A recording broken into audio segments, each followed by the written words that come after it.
Chers Aixoises et Aixois, chers concitoyens, le groupe d'opposition Aix-en-Partage tient à vous présenter ses vœux les plus sincères et les plus chaleureux à l'occasion de la nouvelle année. Cette année qui vient, on l'espère, sera différente des 2 dernières années, marquée par la crise pandémique, marquée par de très nombreuses inégalités, marquée aussi par beaucoup d'incertitudes, à la fois personnelles, familiales, professionnelles. La crise de notre société est profonde et finalement la crise Covid révèle toutes les crises de notre société. Dire cela, c'est vous dire que nous serons toute l'année qui vient à vos côtés. Nous sommes des élus d'opposition, vous le savez, à la majorité en place de la nouvelle maire d'Aix-en-Provence, Sophie Joassaint. Nous sommes résolument dans l'opposition car nous contestons les politiques qui sont menées depuis des années par Marie Joassaint et maintenant par sa fille Sophie Joassaint. Nous contestons le processus qui a conduit à l'élection de Sophie Joassaint. Nous contestons du point de vue de la démocratie et des principes éthiques et moraux. Nous contestons la politique de fond menée dans tous les domaines par cette municipalité, sans noircir le tableau, les transports qui ne vont pas, les inégalités entre les quartiers, le logement toujours plus difficile, la politique foncière qui finalement est une politique de rente en faveur des riches. Nous pourrions aligner bien d'autres sujets et pour nous, notre ville est à la croisée des chemins. Nous la trouvons après 20 années de mandat d'Anne-Marie Joassaint affaiblie. Et nous trouvons un maire elle-même, selon moi, selon nous, dans la métropole et à l'intérieur de notre territoire, du pays d'Aix, considérablement affaibli et isolé. Nous avons une autre politique à proposer. Nous l'avions fait à l'occasion des élections municipales, mais nous allons évidemment continuer à travailler notre projet avec vous, ensemble, pour construire une véritable alternative à Aix-en-Provence, pour donner donc, dans ces moments difficiles, de l'espoir pour notre ville, pour notre territoire, pour notre métropole. Vous le savez, nous représentons la gauche unie. Sans doute bien d'autres électeurs ont voté pour nous à l'occasion des dernières élections, mais nous ne voulons pas renier notre identité. Le dire aujourd'hui, alors que partout dans le pays, cette gauche est divisée, où on annonce son affaiblissement, parfois pour certains, ils en rêvent sa disparition. Nous voulons témoigner ici d'une gauche unie qui va de la sensibilité écologiste jusqu'à la France insoumise, en passant par le Parti communiste, le Parti socialiste et bien d'autres formations.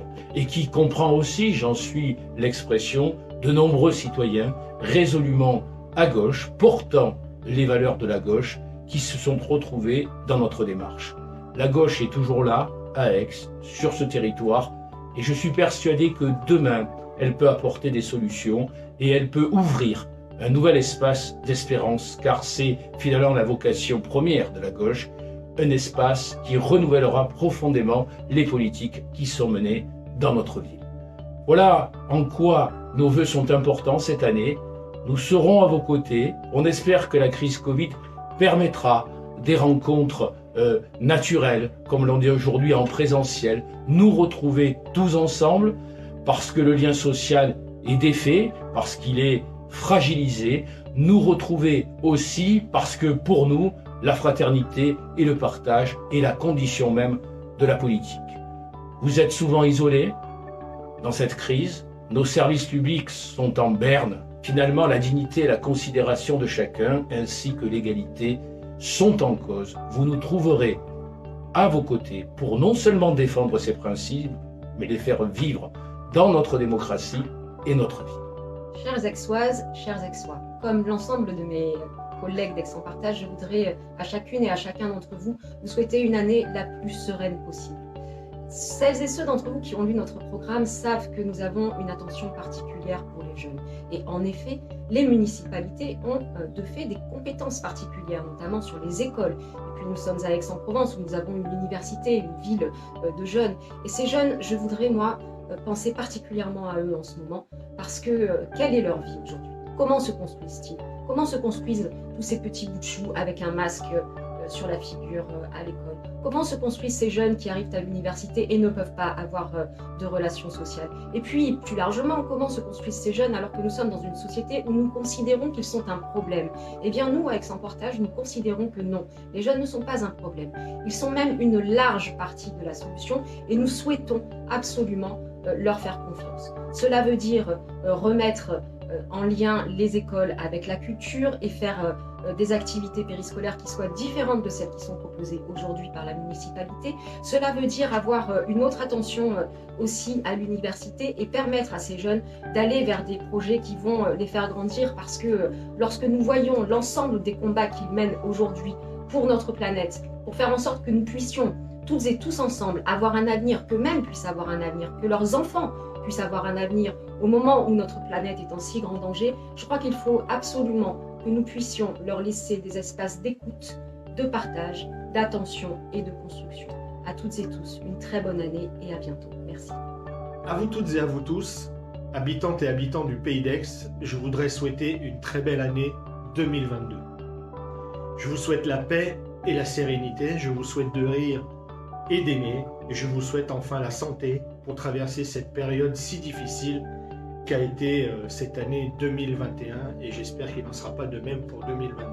La seule priorité du groupe Les Élus Aix-en-Partage, c'est votre quotidien, vos conditions de vie dans notre ville, dans votre ville. Notre combat, c'est d'alerter, de mettre en lumière, de condamner, de révéler chaque fois que nous en avons connaissance les injustices vécues par nos concitoyens et nos concitoyennes. Pour cela, nous avons besoin de vous. Ce que vous vivez, nous ne le savons que parce que vous nous le dites, parce que vous nous informez, parce que vous nous le faites savoir. Et dès que vous nous le faites savoir, on peut s'en saisir, alerter et agir. Appelez-nous, contactez-nous, faites-nous connaître vos difficultés d'habitants et nous essaierons de trouver une solution avec vous. Aidez-nous à vous aider. À toutes et à tous, je souhaite encore une fois une très belle année 2022, une année des jours heureux. Bonjour à toutes et à tous. Je vous présente tous mes vœux de bonheur et de santé pour 2022. Depuis 2 ans, la situation que nous rencontrons affecte durement les travailleurs, salariés du public, salariés du privé. Nous pensons fortement actuellement au personnel de la santé, des écoles, mais aussi de la grande distribution, la collecte des ordures ménagères, toutes ces professions surexposées. Les conditions de travail ont été fortement affectées depuis 2 ans. Les déplacements dans les transports, le port du masque, psychologiquement, la charge est très lourde et d'ailleurs de nombreuses luttes ont éclaté dans la période. Eh bien nous, à Aix-en-Partage, nous continuerons en 2022, comme nous l'avons fait depuis le début de notre mandat, de porter haut et fort la voix des travailleurs, soutenir leurs revendications, comme nous l'avons fait par exemple contre l'ouverture du dimanche dans la grande distribution, ou pour protester contre la loi de transformation de la fonction publique pour les fonctionnaires territoriaux, mais aussi d'État et hospitaliers. Souhaitons que cette année soit placée sous le signe de la protection des salariés. Portez-vous bien. Au revoir. Bonjour à toutes et bonjour à tous. Nous avons présenté notre liste sur la bannière d'Aix-en-Partage. Et aujourd'hui, à l'occasion de ces vœux, je voudrais qu'on partage une nouvelle fois nos révoltes, nos luttes et nos espoirs. Nous sommes en fait des élus Covid. Nous avons fait la campagne électorale pendant la crise sanitaire. Et depuis notre élection, nous connaissons quoi? Le Covid. Et cette année, qu'est-ce qu'on va connaître? Le Covid. Alors naturellement, notre souhait, c'est que cette crise sanitaire s'interrompe rapidement. Mais cette crise, elle a mis en évidence tous les problèmes, notamment au niveau de la destruction de l'hôpital public. On ne nous dise pas que la saturation de l'hôpital public, c'est dû aux non-vaccinés. La saturation de l'hôpital public, c'est dû à une politique du gouvernement Macron et des gouvernements précédents qui ont complètement démantelé l'hôpital public. On assiste à des problèmes de la médecine libérale. Appeler aujourd'hui un médecin pour venir vous soigner à domicile, ce n'est plus possible. Récemment, SOS Médecins a indiqué qu'il ne pourrait plus intervenir sur tout le territoire du Pays d'Aix, ça veut dire que des personnes isolées ne pourront plus avoir de médecin à domicile. Je voudrais aussi, à cette occasion, parler également des migrants, parce que à travers cette crise sanitaire, cette crise économique, Certains l'utilisent pour développer des idées nauséabondes sur l'immigration, sur le racisme. J'ai une pensée profonde pour ces gens qui sont dans la mer Méditerranée, dans la Manche, des enfants qui sont noyés au prix de leur vie, et la seule réponse que certains donnent, et le gouvernement n'est pas si clair que ça sur ces problématiques, c'est une politique qui est en violation des droits humains. Voilà ce que je voulais dire. Je voudrais partager naturellement ces révoltes, ces désespoirs, mais aussi ces espoirs, car vous êtes beaucoup à vous mobiliser sur tous ces sujets, que ce soit l'hôpital public, l'école, les immigrés. Et je voulais également, parce que cette année a été difficile globalement, mais peut-être à l'occasion de ces vœux, rendre un hommage à deux de nos militants très chers qui sont décédés cette année. Je pense à Gérard Gueux, militant d'Attaque, et à Marie-Paul Grossetel. Voilà, au revoir et tous mes espoirs pour cette nouvelle année. À très bientôt donc. Et encore bonne année.